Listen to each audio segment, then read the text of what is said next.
Hello दोस्तों, मैं हरीश कुमार लोहार आज फिर हाजिर हूँ एक नए कंसेप्ट और एक नई एनर्जी के साथ। दोस्तों, पिछले वीडियो में हमने देखा था कि homogeneous linear partial differential equation का सॉल्यूशन कैसे फाइंड करते हैं, और हम इस वीडियो में देखेंगे नॉन होमोजीनियस लीनियर पीडी का सॉल्यूशन।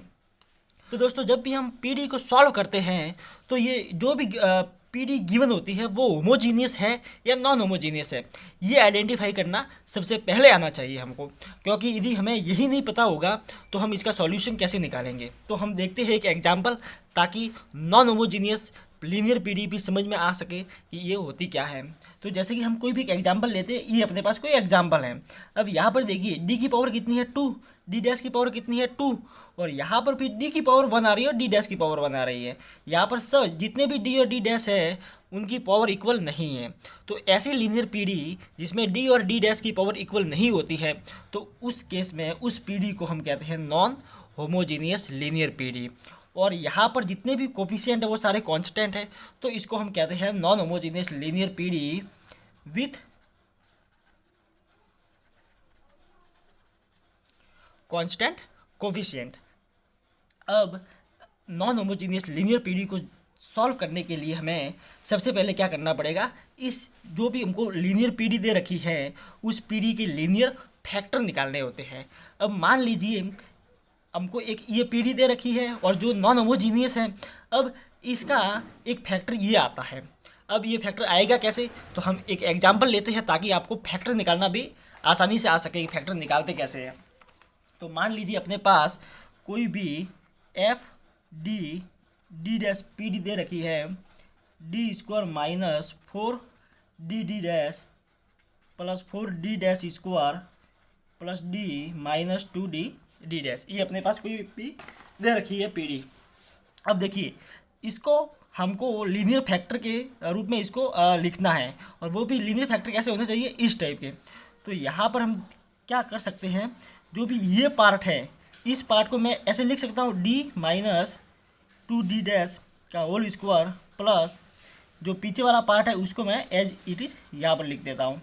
अब देखिए डी माइनस 2 डी डैश और डी माइनस 2 डी डैश, तो डी माइनस 2 डी डैश ये कॉमन आ जाएगा और बाद में आ जाएगा डी माइनस 2 डी डैश और प्लस 1। अब देखिए इस पीडी को हमने इस टाइप की लीनियर फैक्टर के प्रोडक्ट के रूप में लिख दिया है। तो हमें कोई भी non homogeneous linear PD given हो तो हमें इसी टाइप से इसके लीनियर फैक्टर निकालने आने चाहिए। तो उसके बाद क्या करना है, मान लीजिए हमने ये लीनियर फैक्टर निकाल भी दिए, तो उसके बाद इसका सॉल्यूशन कैसे निकालते हैं, तो आइए हम वो देखते हैं। अब देखिए दोस्तों, अपने पास यदि कोई ये पीडी है और इसका ये हमने लीनियर फैक्टर निकाल दिया है, तो इस लीनियर फैक्टर का सॉल्यूशन क्या हो, मैं आपको यहाँ पर वापस बता देता हूँ कि अपने पास ये पीडी है और ये इसका लीनियर फैक्टर है। तो इस लीनियर फैक्टर का सॉल्यूशन कैसे होता है वो मैं आपको यहाँ पर दिखाता हूँ।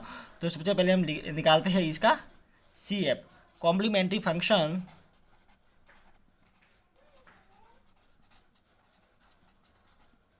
ये हम निकालते हैं, और लीनियर फैक्टर कौन सा दे रखा है, D minus M D dash minus alpha, ये फैक्टर दे रखा है। तो इसका हमको सॉल्यूशन निकालना है, ये इसका हमको सॉल्यूशन निकालना है। तो अब देखिए हम क्या कर सकते हैं, D Z minus M D dash Z equal to alpha Z लिख सकते हैं। अब ये अपने पास first order first degree linear PD हो गई। तो लीनियर पीडी को हम जब सॉल्व करते हैं तो हम क्या करते हैं, लाग्रांज ऑक्सिलरी इक्वेशन निकालते हैं। तो यहाँ पर ये लाग्रांज ऑक्सिलरी इक्वेशन क्या बनेगी, तो यहाँ पे बनेगी D X upon 1 equal to D Y equal to minus M equal to D Z equal to alpha Z. मैं आपको दोस्तों बता देता हूँ कि जो ये डी जेड है ये कुछ नहीं, ये पी है, और यहाँ पर एम है, और डी डैश क्या है वाई के रेस्पेक्ट में, तो ये क्यू है, और ये एल्फ़ा जेड है, ये है। तो यहाँ पर कंफ्यूज मत हो जाना कि डी जेड क्या है और डी डैश जेड क्या है। तो अब हमें अब हमें इन दोनों को लेकर इसको सॉल्व करना है। तो यहाँ पर इन दोनों को लेकर इंटीग्रेशन करेंगे, तो यहाँ से एक वैल्यू बनेगी y plus M X equal to C one. अब इन दोनों को लेकर इसको सॉल्व करो, तो यहाँ पर एक सॉल्यूशन बनेगा alpha D X equal to D Z upon Z. अब इसका इंटीग्रेशन करते हैं, तो log Z equal to alpha X plus C 1 हो जाएगा। अब यहाँ से इसको सॉल्व करते हैं तो यहाँ से वैल्यू आती है z equal to C1 e to the power alpha X, ये वैल्यू आएगी। अब देखिए यहाँ पर ये आर्बिट्रेरी कांस्टेंट बन रहा है, यहाँ पर भी आर्बिट्रेरी कांस्टेंट बन रहा है, तो मैं इसको इस टाइप से लिखता हूँ E to the power alpha X, जो ये y प्लस एम एक्स है, इसको मैंने आर्बिट्रेरी फंक्शन में डाल देता हूँ। तो इस लीनियर फैक्टर जो भी अपने पास ये लीनियर फैक्टर होता है, इस लीनियर फैक्टर का सॉल्यूशन ये होता है।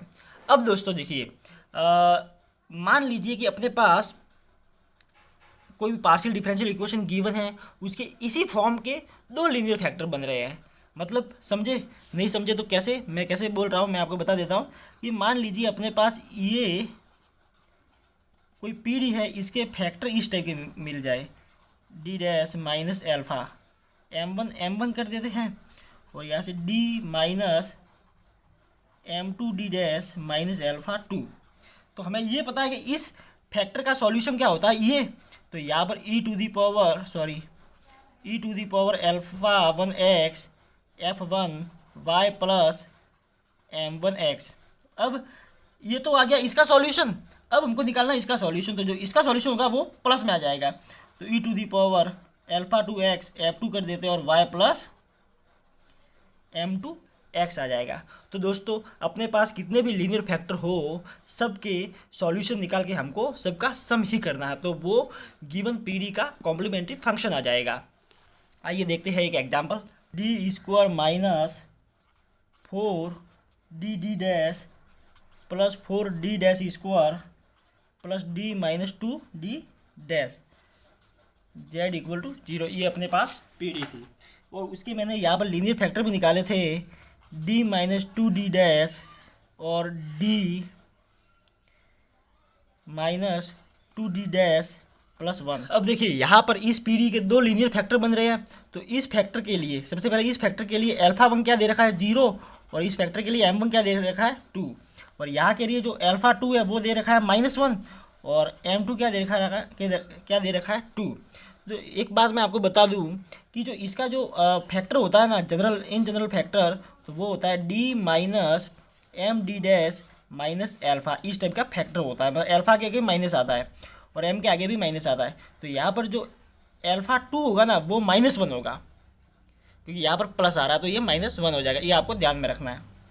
अब सॉल्यूशन निकालो, तो यहाँ से बनेगा z equal to E to the power alpha 1x, तो E to the power 0.x f1 y plus m1 कितना 2 और x plus E to the power alpha 2 तो minus x f2 y plus 2x।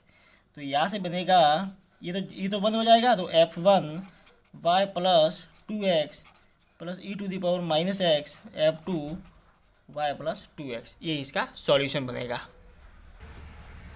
आइए दोस्तों एक और example लेते हैं।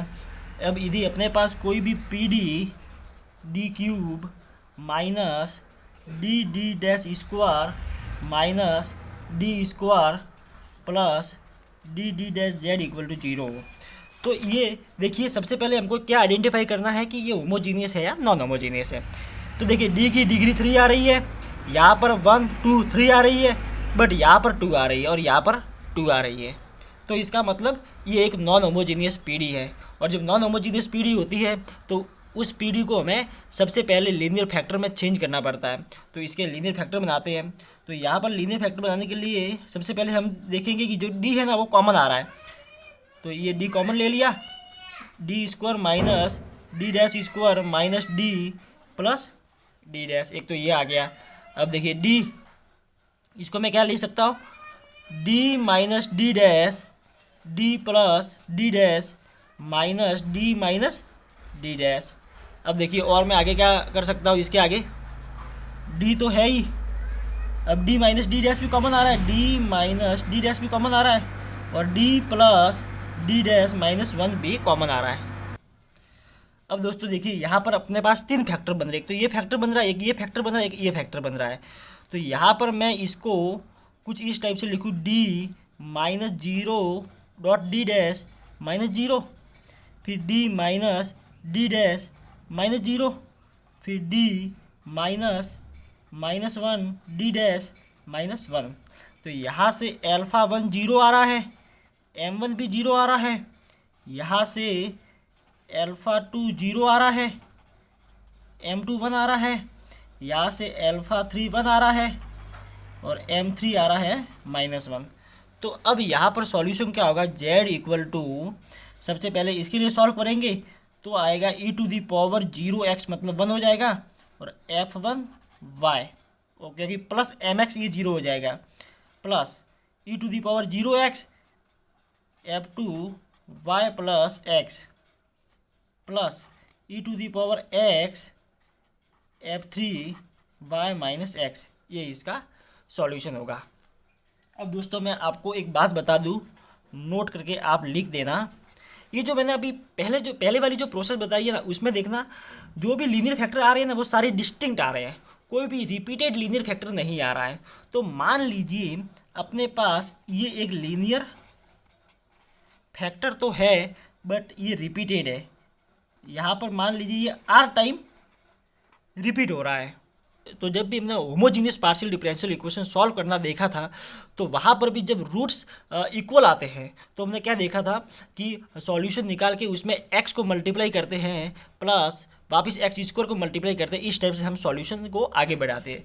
तो यहाँ पर भी सेम प्रोसेस वही करनी है। तो देखिए इसका जो एक फैक्टर क्या होता है e⁻α x f1y plus mx plus x आ जाएगा, वापिस कर दो e⁻α x f2y plus mx plus dash dash से कहाँ तक x बढ़ेगा, ये जो पावर दे रखा था एक उससे पावर कम हो जाएगी, मतलब x की power r-1 e⁻α x f r-1 हो जाएगा और y प्लस mx हो जाएगा। ये किसका सॉल्यूशन होगा, जब भी अपने पास जो लीनियर फैक्टर आए हैं वो रिपीटेड हो तो ऐसा सॉल्यूशन बनेगा। तो आई होप दैट दोस्तों आपको non homogeneous partial differential equation के कॉम्प्लीमेंट्री फंक्शन कैसे फाइंड करना है वो आपको अच्छे से समझ में आया होगा।